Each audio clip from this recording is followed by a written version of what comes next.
कि जब तुम दीन को मदरसों में समझ लो तो फिर खानकाहों में आओ ताकि तुम्हारे दिमाग के दीन को तुम्हारे दिल में डाला जा सके। क्या बात है हजरत। और आप कहेंगे कि जब मैंने 8 साल मदरसे में पढ़ा है, तलबा की तवज्जो है जी, आप तवज्जो फरमा रहे हैं जी जी। 8 साल हमने मदरसे में पढ़ा है, फिर अब हम खानकाह के चक्कर क्यों लगाएं?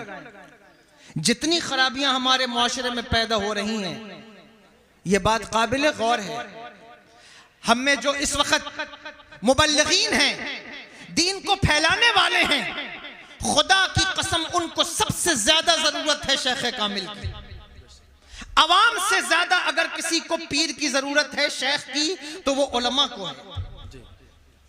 पीर की जरूरत चंद दिन मदरसे में पढ़ने के बाद लोग ये समझते हैं कि हमें पीर की क्या जरूरत है, हमें शेख की क्या जरूरत है। पीर की जरूरत हुजूर गरीब नवाज को भी है, बेशक।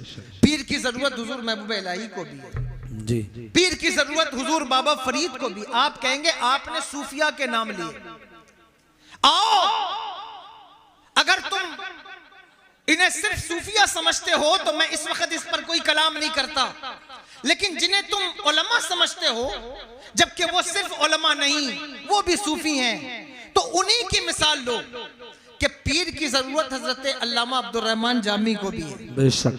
पीर की जरूरत हजरत रूमी को भी है, पीर की जरूरत हजरत फखरुद्दीन राजी को भी है, बेशक। कैसी जरूरत है, कैसी जरूरत है। कभी आप शरह जामी तो सभी पढ़कर आए होंगे, कभी इमाम रूमी को भी पढ़ें कि उन्होंने क्या खानकाहों से क्या लिया है, पढ़ें कि उनका दिल जो इल्म उनके पास आया, उस इल्म के इस्तेमाल का तरीका किसने सिखाया है।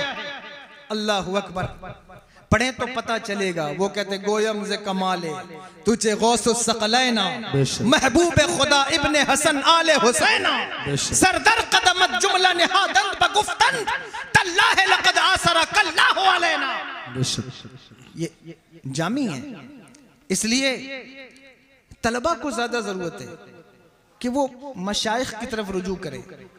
और आप देखें कि जिसका अकीदा ठीक हो, जो तफजीली ना हो, जो सहाबा किराम के बारे में कोई बदगुमानी ना रखता हो, ऐसा शेख जिसका अकीदा भी ठीक हो, अमल भी ठीक हो, उसकी तरफ रुजू करें, उसकी तरफ आए।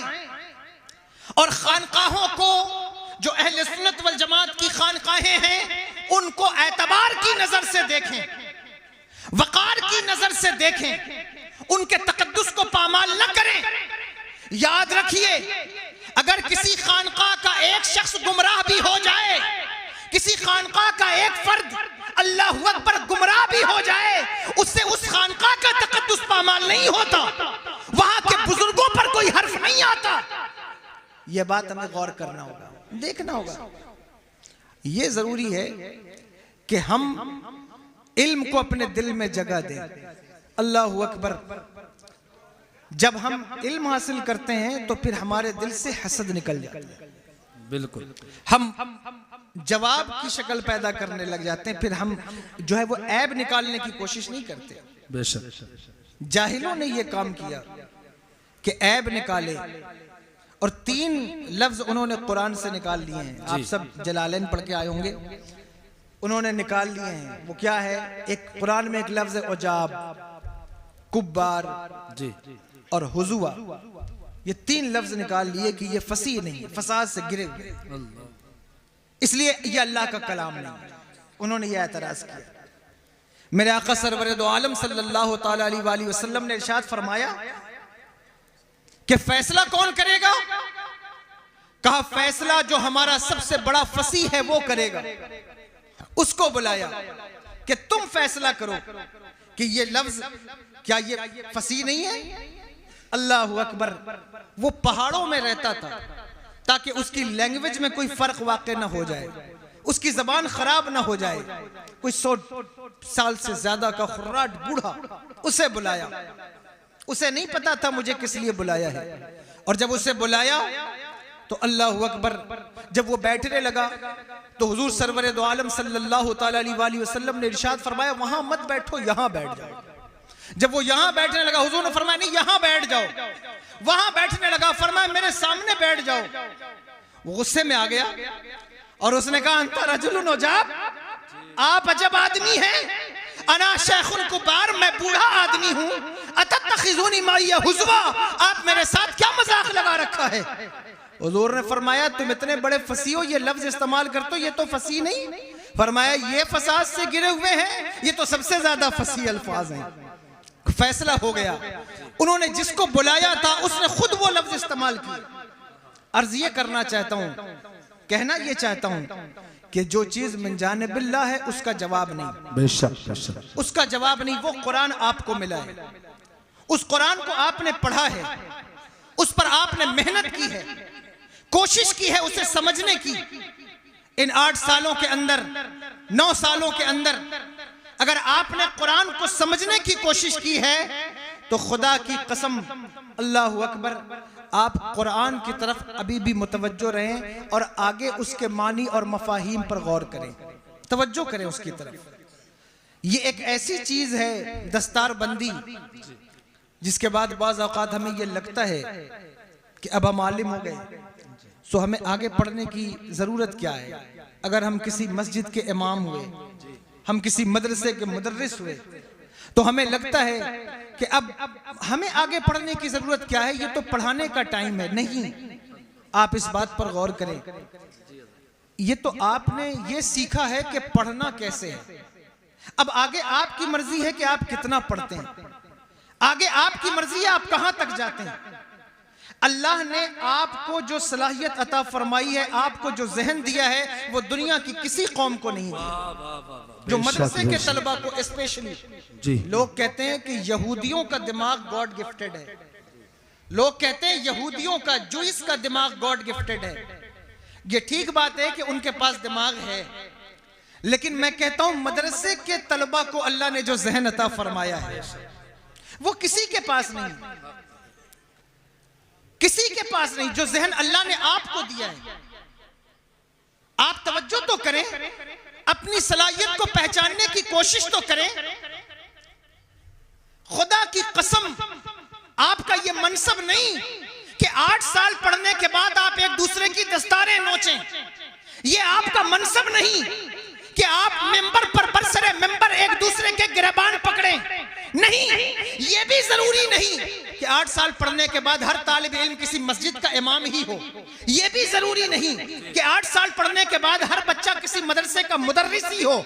मैं मसनदे तदरीस और जो है वो मुसल्ले इमामत की कोई बेअदबी नहीं कर रहा, लेकिन मैं तलबा की तवज्जो इस बात की तरफ चाहता हूं कि अल्लाह ने तुम्हें जो दिमाग दिया है, अगर तुम जरा सा मेहनत करो तो दुनिया की दूसरी कौमों के लोग जहां जहां खड़े हैं तुम उनसे कहीं आगे नजर आओगे, तुम उनसे कहीं आगे खड़े दिखोगे। बेशक अच्छा, अल्लाह ने दिमाग आपको दिया, बहुत अच्छा पैगाम, आपको जहन दिया है, आपके पास ये सलाह, ये IAS PCS के एग्जाम, ये नीट की क्वालिफिकेशन आप देखें, IAS का इम्तिहान हो या आप मेडिकल लाइन में चले जाएं, या आप अगर तालीमी दुनिया की तरफ MPhil करना चाहते हैं, कुछ और करना चाहते हैं, PhD करना चाहते हैं, आपको जो अल्लाह ने सलाहियत दी है, LLB करना चाहते हैं, तो ऐसा नहीं है कि मदरसे से निकलने के बाद उसके दरवाजे आप पर बंद हैं। ये बात हम अपने बुजुर्गों के सामने नहीं कर पाते हैं। उसकी वजह यह है कि हमारे बहुत से बुजुर्ग ऐसे हैं जो इस बात से इत्तेफाक नहीं रखते कि मदरसे ही का बच्चा क्यों आगे ये काम करे, लेकिन कुछ हमारे अहबाब होंगे जो मेरी इस बात की तायीद करेंगे। कितनी जरूरत है चौराहे पे खड़ा हुआ एक इंसान जो ट्रैफिक पुलिस वाला है, वो लोगों से रिश्वत ले रहा है।